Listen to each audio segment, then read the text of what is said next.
AD 64년 7월의 어느 여름날, 저 로마의 중심가에는 커다란 화재가 발생했습니다.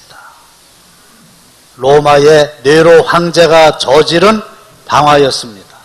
그는 불타는 로마를 바라보며 광적으로 춤을 추었고 시를 지어 노래했습니다. 성난 로마 군중들의 항의가 시작되자 그에게는 희생양이 필요했고 예수 믿는 것들이 방화를 했다고 헛소문을 퍼뜨리게 되지요. 그 이후에 그리스도인들은 줄줄이 원형극장으로 끌려가서 어떤 사람은 십자가 위에서 목이 잘려 죽임을 당하기도 하고, 더러는 사자의 밥으로 몸뚱이가 길길이 찢겨 비참하게 죽임을 당하기도 했지요. 로마에서 더 이상 살 수가 없어요. 그래서 많은 그리스도인들이 로마를 떠나서 소아시아로 도망을 갔습니다. 그런데 거기서도 안심할 수 없어가지고 바위 속에 들어가서 일생을 숨어 지내게 되죠. 로마에 가시면 카타콤이 있지만 이 카타콤보다 훨씬 더 큰 동굴이 있으니 그것이 바로 지금의 터키에 있는 갑바도니아입니다. 갑바도기아. 금년에 그 터키에 성지순례 가신 분들은 보셨을 겁니다. 신앙을 지키기 위해서 자기의 본토, 친척, 아비집을 떠나서 멀리 이국 땅에서 햇볕 한 줌 보지 못하고 일생을 굴 속에서 지냈던 사람들이죠. 그런데 오늘 본문에 보면 이 사람들을 가리켜서 흩어진 나그네라 이렇게 말을 합니다. 그런데 이 신앙을 지키기 위해서 말할 수 없는 고생을 하는 흩어진 나그네들에게 예수님의 수제자 베드로가 그들을 위로하고 그들을 격려하고 그들을 복 빌기 위해서 편지를 써보내는 것이 그 유명한 베드로 전서입니다. 본문 1절로 2절을 보시면 예수 그리스도의 사도 베드로는 본도, 갈라디아, 갑바도기아, 아시아와 비드니아 흩어진 나그네 쭉 내려가면 그들에게 편지한다 그랬잖아요.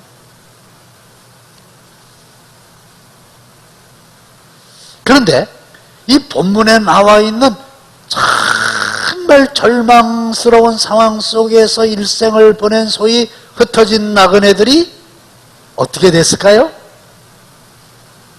놀랄 준비하십시오. AD 60년 네로 황제로부터 시작된 기독교 박해는 313년 로마의 콘스탄틴 황제가 기독교를 공인할 때까지 250년 동안 계속됐습니다. 그런데 그럼에도 불구하고 313년 콘스탄틴 황제가 기독교를 공인할 때 로마에는 전체 인구의 8%가 기독교인이 되어 있었습니다. 할렐루야. 놀랍지 않습니까? 이유가 뭘까요? 그 사람들은 아무리 어려워도 아무리 힘들어도 결코 소망을 잃지 않았습니다.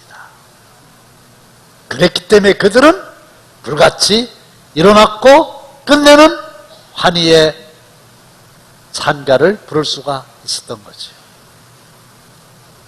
어떤 사람이 제일 불쌍한 사람인지 아세요? 혹자는 말하기를 때가 되었는데 배가 고픈데 먹을 게 없는 사람이 가장 불쌍하다. 진짜 불쌍합니다. 먹고 싶은데 배가 고픈데 먹을 게 없는 거예요. 눈물의 빵을 먹어보지 못한 사람은 인생을 논할 자격이 없다는 거 아닙니까? 그래 보신 적 있어요? 불쌍하죠. 또 어떤 사람은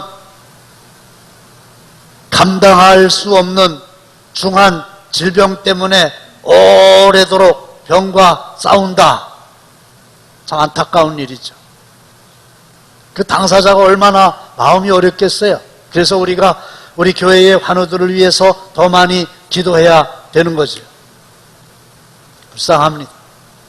또 어떤 사람은 말하기를 내가 혼자서 넘어졌는데 옆에서 나를 붙들어서 일으켜줄 사람이 없는 극심한 외로움. 그게 불쌍한 거 아니냐. 불쌍하지요. 아무도 나에게 관심 가져주지 않고 도움의 손길을 뻗치지 않는다. 얼마나 처량하고 힘듭니까? 그런데요, 어떤 사람은 말하기를 이런 사람들보다 실제적으로 제일 불쌍한 사람은 소망이 없는 사람이다. 그랬어요. 멀쩡하게 살고는 있는데 희망이 없어요. 비전이 없어요. 요즘에 어떤 사람들은 이 나라를 가리켜서 이게 나라냐?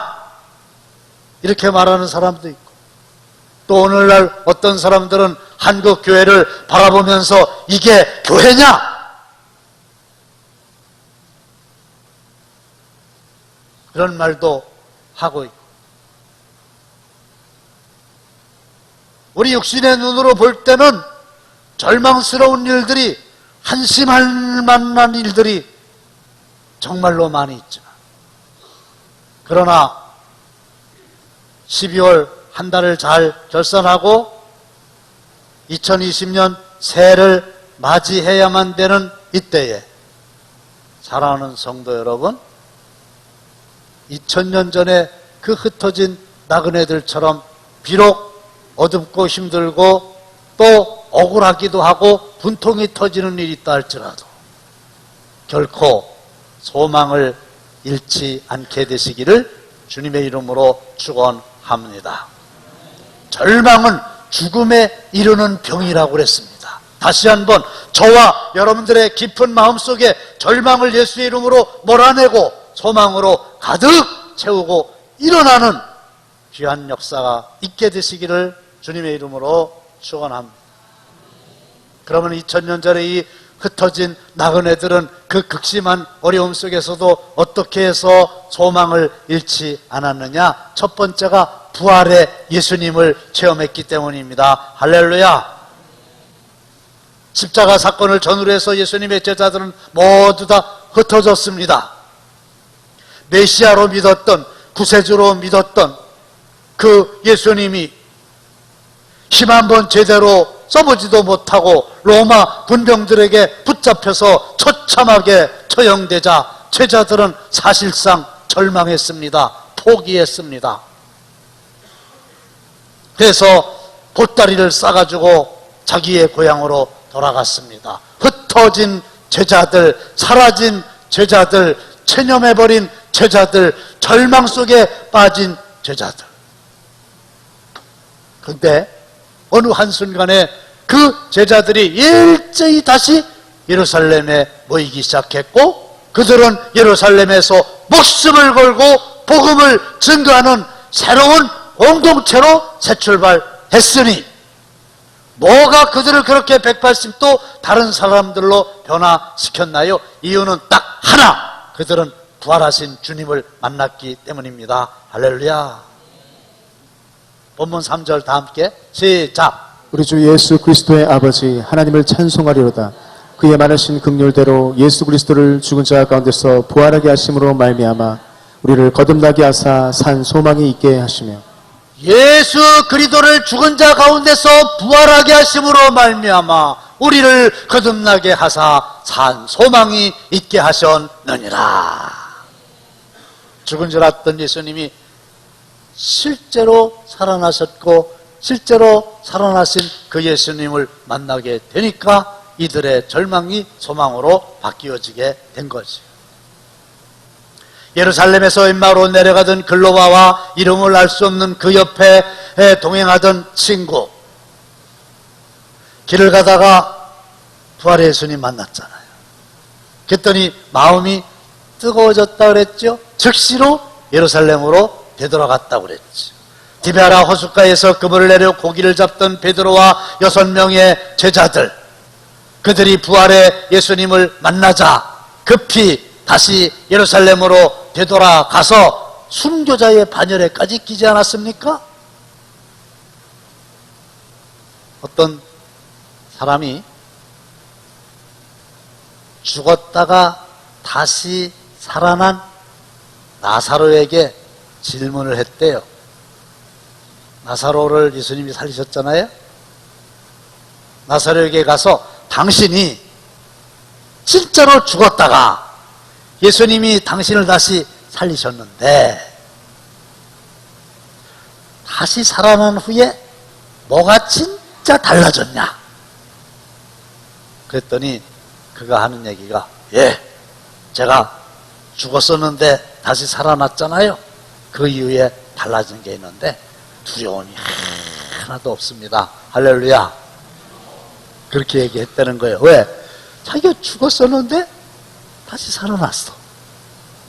그 죽음도 두려움이 없다. 그 두려울 게 뭐가 있겠어요? 경찰관하고 소방관하고 싸우면 누가 이길까요? 싸워봐야 한다고요? 소방관이 이기죠? 왜 이기냐 그랬더니 물불을 안 가리거든. 물불을 안 가리는데 어떻게 이기겠어요? 근데 이 소방관 아저씨들하고 이 노인하고 싸우면 노인이 100번 다 이긴다는 거예요. 왜 그러냐랬더니 노인들은요 살 만큼 살았다 이거지 죽기 살기로 덤빈다는 거예요. 사람이요 진짜로 죽을 결심을 하잖아요. 그러면요 무서울 게 없어요. 내가 진짜로 목숨을 걸겠다 이러고 덤비는 사람은 이길 장사가 없는 거예요. 그런데 죽기로 각오한 사람도 무서울 게 없는데 죽었다가 다시 살아나는 것을 믿는 사람은 두려울 게 뭐가 있겠어요. 그런데 우리가 믿는 예수님은 부활의 첫 열매가 되셨고 예수님이 부활의 첫 열매가 되신다는 말은 나도 죽지만 다시 살아난다는 뜻입니다. 할렐루야.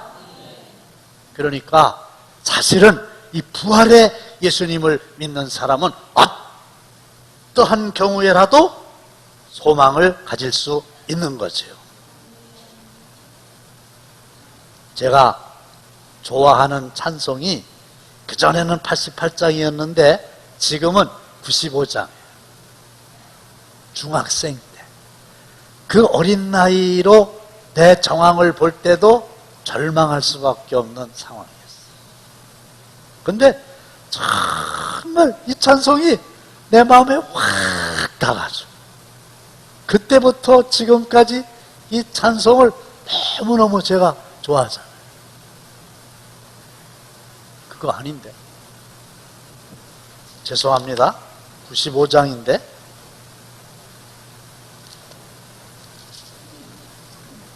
저기 잘못됐어요. 1절에 보면 나의 기쁨 나의 소망 되시며 나의 생명이 되신 주. 거기에 소망이 나오잖아요. 5절에 보면 나의 생명과 주여 나의 참 소망은 오직 주 예수 뿐일세. 내가 나를 보면 절망할 수밖에 없지만 부활의 주님은 나의 영원한 소망이 되십니다. 할렐루야. 여러분들도요 땅만 내려다보고 절망하지 마시고 어차피 12월 결산하고 새해를 맞이해야 되는데 부활의 예수님 만나고 부활의 예수님 믿으셔서 예수님으로 소망을 삼게 되시기를 다시 한번 주님의 이름으로 축원합니다. 죽어도 다시 산다. 불사조다. 두 번째로는 그 2000년 전에 흩어진 나그네들은 그 어렵고 절망스러울 수밖에 없는 상황 속에서 어떻게 해서 소망을 잃지 않았을까요? 천국을 믿었기 때문에 그런 거죠.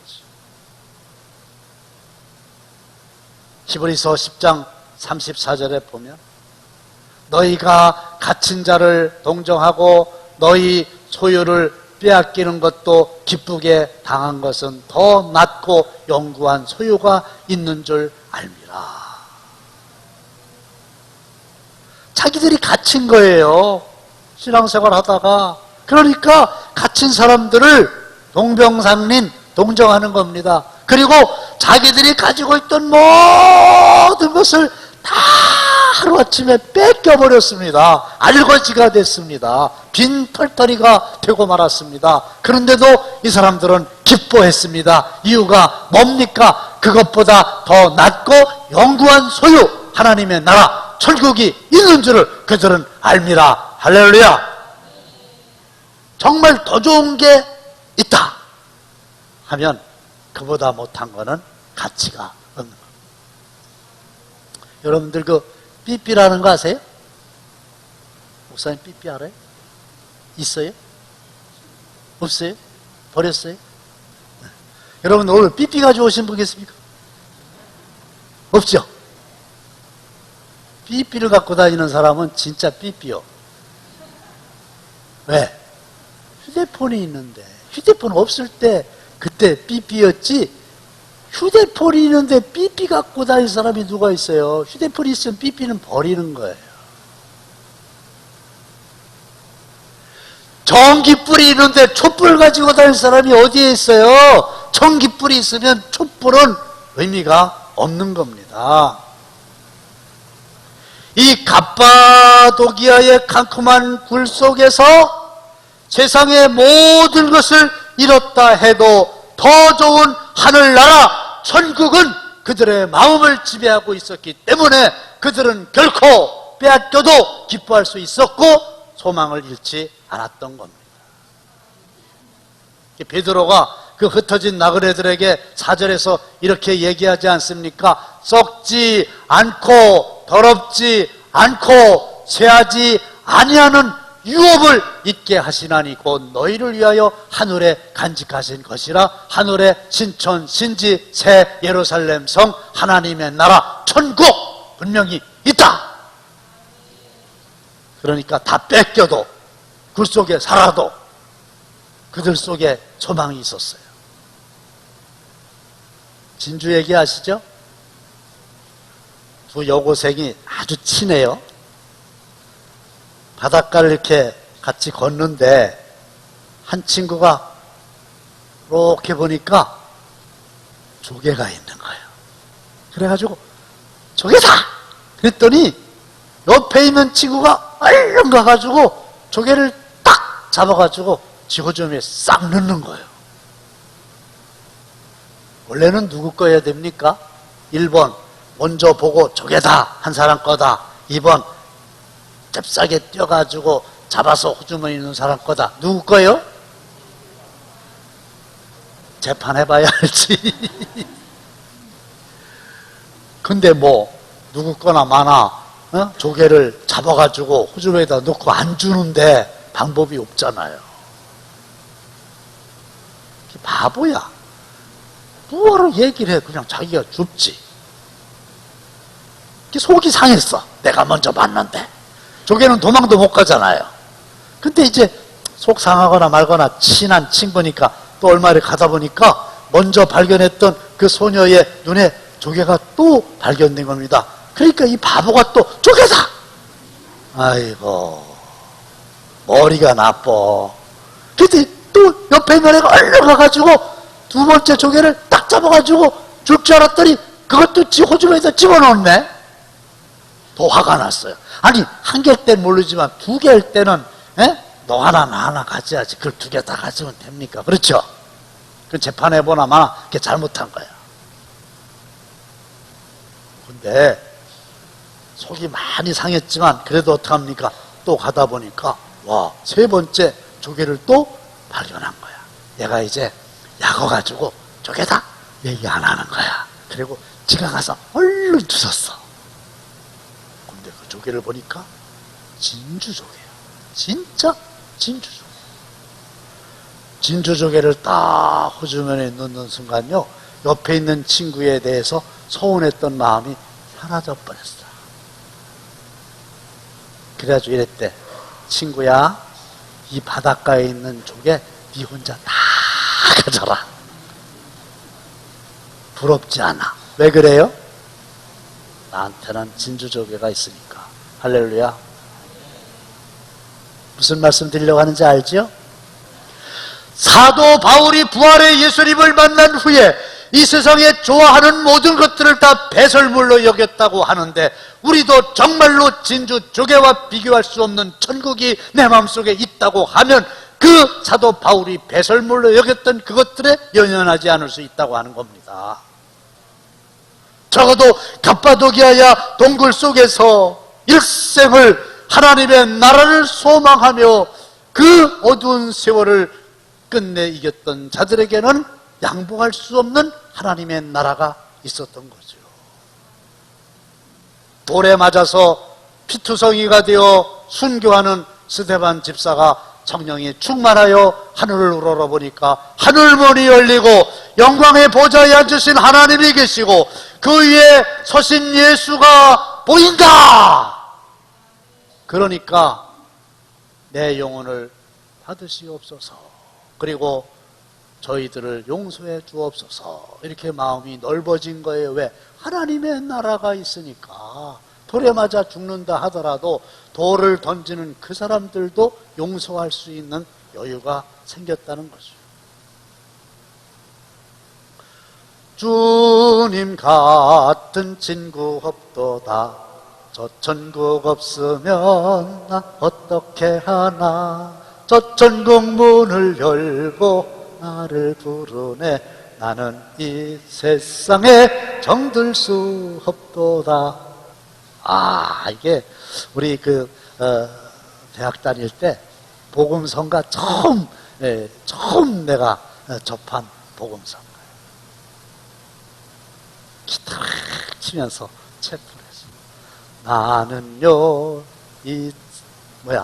나는 이 세상에 정들 수 없도다.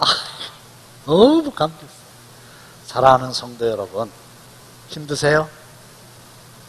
3포, 5포, 7포? 이게 나라냐? 이래도요, 우리는 의의 최후 승리와 영생을 믿노라. 천국을 믿으면 소망을 잃지 않게 될 줄로 믿습니다. 마지막 또 하나 있어요. 그게 뭐냐? 그 흩어진 나그네들 극심한 고난 가운데 있었지만 예수님께서 다시 재림하시는 그날 우리는 예수님으로부터 칭찬과 영광과 존귀를 상급으로 받게 될 것이다. 그게 있었거든요. 세상에서는 버림받고 세상에서는 어려움을 당하고 그렇지만은 하나님으로부터 받을 상급이 있다. 그래서 여러분들이 마음이 아무리 너그럽고 좋고 양보를 잘한다 할지라도 하늘의 상급만은 양보하지 않고 매질하는 성도들이 다 되시기를 바랍니다. 그래서 본문 6절에 보시면 그러므로 너희가 이제 여러 가지 시험으로 말미암아 잠깐 근심하게 되지 않을 수 없으나 오히려 크게 기뻐하는다. 여러 가지 시험 당했지요. 그래서 엄청나게 근심하고 걱정하고 염려했지요. 그러나 그것은 잠깐이다. 인생은 나그네길이다. 아침에 풀과 같다. 안개와 같다.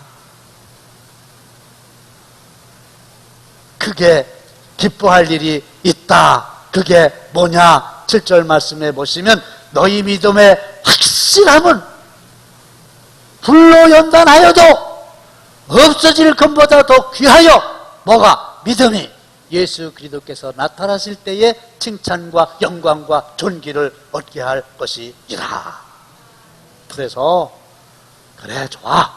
내가 고난을 당하기도 하고 내가 억울하게 욕을 먹기도 하고 그래도 나는 예수님의 말씀만 붙들고 살 거야. 그리고 그날에 칭찬하시는 착하고 충성된 종아, 그 말 한마디로 나의 모든 시련을 다 보상받을 거야. 그들은 그런 믿음으로 소망을 잃지 않았죠. 손양원 목사님의 일기에 쓰여있는 신앙 고백이 있습니다. 나 예수 중독자 되어야 하겠다. 술 중독자는 술로만 살다가 술로 죽게 되는 것이고, 아편 중독자는 아편으로 살다가 아편으로 인해 죽게 되나니, 우리도 예수의 중독자 되어 예수로 살다가 예수로 죽자. 사랑하는 성도 여러분, 어려우시죠? 화딱지나죠? 심지어는 약한 마음이 들 때도 있죠. 그래도요, 부활하신 예수님, 내가 들어가서 영원히 소유할 하나님의 나라 천국, 그리고 그날 주님으로부터 받을 칭찬과 영광과 존귀의 상급을 가슴 뛰는 마음으로 바라보면서 절망을 딛고 다시 소망을 가지는 귀한 기회가 되시기를 주님의 이름으로 축원합니다.